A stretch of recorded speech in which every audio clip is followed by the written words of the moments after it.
Nous devons avoir un désir plus grand que nous-mêmes afin de faire ce qui doit être fait.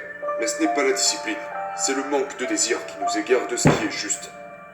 Donc rappelez-vous toujours que le désir est la racine, le fondement que vous devez rechercher en premier. Dieu nous a créés pour être des hommes complets. Et c'est ce que nous tâchons d'être dans ce voyage.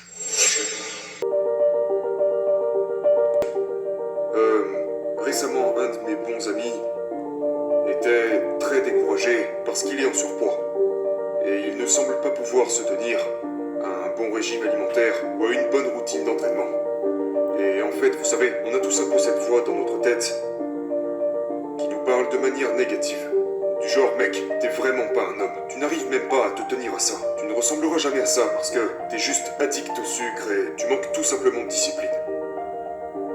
Et mon ami était très... Je veux dire, il était littéralement en train de se lamenter sur lui-même devant moi. Mais parce que je tiens beaucoup à lui, j'ai dû contrer ses mensonges et cette négativité avec la vérité.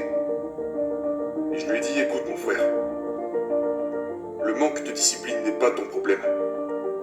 Ton problème, c'est le manque de désir. Il s'est arrêté, m'a regardé et m'a dit, mec, je n'avais jamais vu les choses sous cet angle-là. J'ai dit, écoute mon ami, tu ne veux pas vraiment changer. Et donc j'ai demandé à mon ami, je lui ai dit, je vais te poser une simple question. Qu'est-ce que tu ferais si à la suite d'une visite médicale chez ton médecin, si après t'avoir examiné, il t'annonce, écoutez monsieur, si vous ne commencez pas à manger sainement et à faire de l'exercice dès que vous quittez ce bureau, vous allez mourir dans quelques jours.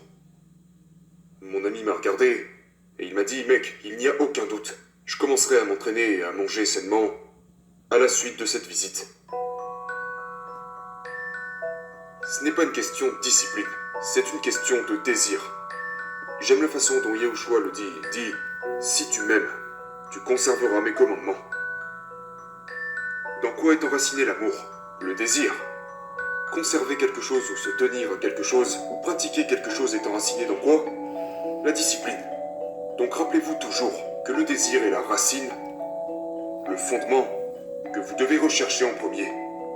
Donc au lieu de vous condamner vous-même, prenez le temps d'identifier l'émotion qui vous empêche de vous prendre en charge. Et c'est ce que j'ai dû faire. J'ai eu beaucoup de traumatismes dans ma vie. Et prenons l'entraînement par exemple. J'avais un ami qu'on appelait Big D, une merveilleuse personne, un physique phénoménal, l'un des hommes les plus forts de la ville, mais qui est mort soudainement d'une crise cardiaque à l'âge de 41 ans. Cela avait complètement éteint mon désir de m'entraîner. Mais au début, je pensais juste que je venais de gagner en maturité, et je commençais à me dire que l'haltérophilie était juste une vanité car dénuée de sens, que cela ne nous aide pas vraiment de toute façon, que c'est juste le physique. Mais ce n'est pas la vérité. J'étais simplement blessé. Et j'avais mal parce que je voulais juste être avec mon ami. Et c'est là que j'ai réalisé que la motivation est éphémère. Nous devons avoir un désir plus grand que nous-mêmes afin de faire ce qui doit être fait. Mais ce n'est pas la discipline, c'est le manque de désir qui nous égare de ce qui est juste. Et c'est également ce que nous enseignent les Saintes Écritures. Le péché naît dans le désir.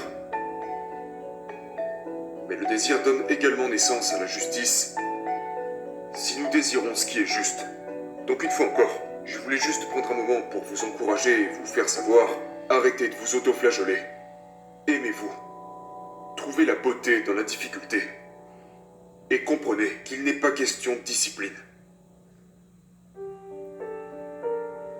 Prenez le temps de méditer, prenez le temps de faire ça, afin que vous puissiez, afin que ces émotions et ces sentiments cessent de tuer votre désir de faire tout ce que vous devez faire, non seulement pour vivre, mais aussi pour réussir dans la vie.